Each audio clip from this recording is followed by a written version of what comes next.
өнөөдрийн амгалан айлтгаж Монголд төвсөлт намаас нэг асуудлаар товчхон мэдээллийг хийж утсамаа.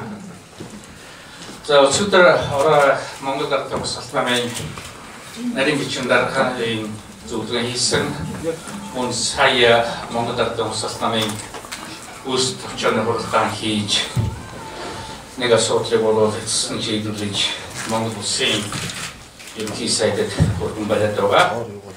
За энэ асуудал бол Монгол улсын шалтар сайдад Монгол Ардын намын дарга намын хоёрыг эрүүл мэндийн спортын сайдад Сэрэндашийн Уянбаатрыг хамжих тухай саналаа Монгол Ардын улсаас нам албисаар ерөнхий сайдд бол өргөн байлаа.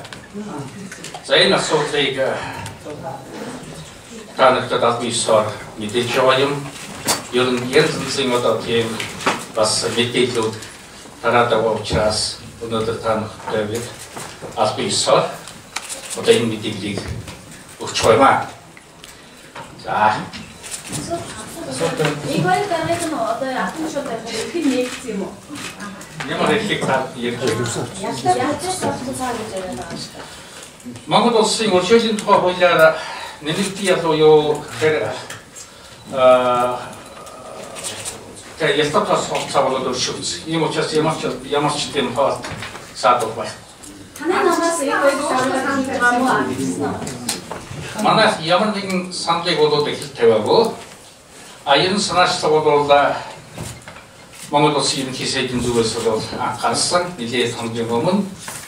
За энэ асуудлыг бид намдаа нэлээд одоо бодож байгаа эцсийн шийдвэрийг өнөөдөр албан ёсны одоо байгууллагуудаар дамжуулж гаргаж байгаа юм. Яагаад шударгад оруулах гэж одоо шийдсэн? Ямар шалтгаан? Ямар гэдэг үнийг шатар сайдын хамгаалалт байна. Яагаад болтгүй? Ямар ч тушаалыг одоо ийм ямар ч тушаалыг манай Монгол Ард тусалт намын дараа намын хоёр бол тушаалаар ажиллах бол бүрэн боломжтой хүн. Урд нь ямар албан тушаалыг хийж ийсэн та нар бүгдээрээ мэдэж байгаа.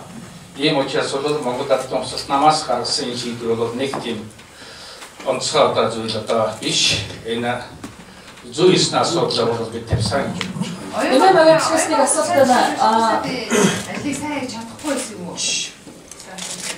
Уянбаатар сайд маань өөрөө ажилласан одоо шатар сайдын ардын тушаалаасан чөлөөт үүсэлтэй болоод ерөнхий сайд дадлын ишээ тавьсан. Монголын үндэсний ардчилсан намтай эвсэл болж улсын хуралд сууж байгаа. Тэгэхээр үндэсний ардчилсан намтай зөвшөөрцөөгөө гэж ойлгож болох улсад нам дангаараа төвшүүлж байгаа тийм үү? Энд дээр ямар нэгэн зөрчилтэй асуудал гарах вэ? Монгол Ардын тусалт нам Монголын үндэсний ардчилсан намын улсын хурлах бүлийн албан ёсны хүсэлт бол ерөнхий сайдад очсон байгаа. Тийм учраас Монголын үндэсний ардчилсан намтай бол бид санал нэгтэйгээр асуудал тавьсан гэж үзэж байна. Хоёр дараагийн Солонгос улсаас ирэхдээ шадар сайдын албан тушаал томилогдохгүй, шадар сайдын албыг хашихгүй гэдгээ удаа дараа хэмлэлээр бас мэдгэжсэн л да. Яагаад ингэж байр суурь өөрчлөгдөж байна? Тийм асуудлыг бол хойд нь тавьж ирсэн байсан гэсэн мэдээлэл байна. Манай нарийн бичгийн даргааны хурлаар өчигдөр болсон асуудал нэлээд хэлсэн. Тэгээд ер нь бол улс төр өөрөө ганц Монголч биш, ер нь улс төрийн хамгийн одоо сайн хүнэл лидер даргаараа тавьдаг. Тэр хүн сонгуульд толгойж ордог.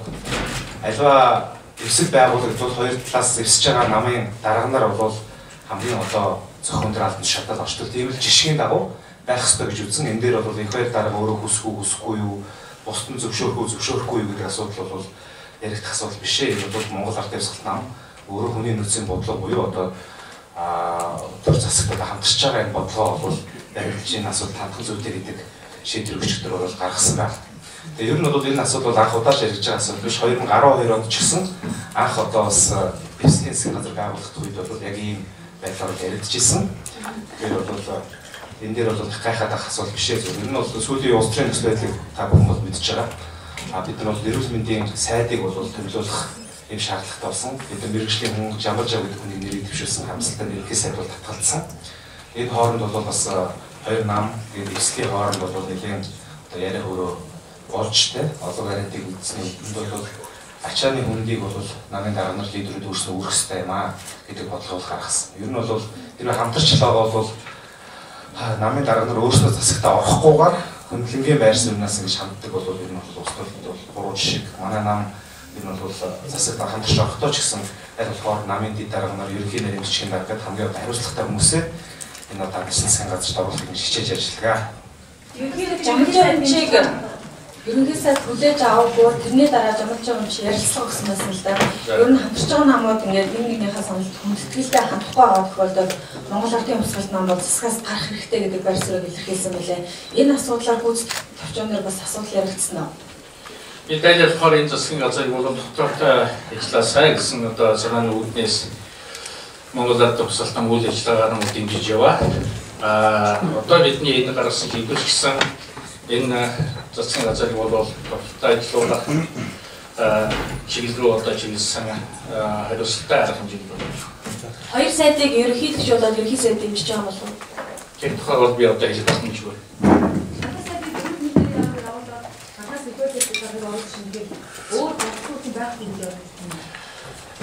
Манай нам зөндөө олон боловсрол хүчтэй шүү дээ. Тэгээ одоо ч Монгол Ардын Хувьсгалт намаас чинь хамтарсан засгийн газарт байгаа хамгийн өндөр албан тушаал бол шадар сайд гэдэг албан тушаал шүү. Энэ дээр намын даргаал тавих хэрэгтэй шүү. Энэ чинь бол тийм гайхаад өөр намын дарга манай байхгүй шүү. Ганцхан намын даргатай. Тэгэхээр энд бол гайхаад авах зүйл биш юм гэж байна шүү. Өршөөлийн үед яг бүрэн хамрагдсан бол бас хамрагдаагүй гэсэн бас нэг яриа гараадсэн шүү дээ. За энэ дээр би тэгвэл нэг тодорхой ойлголт өгчээ.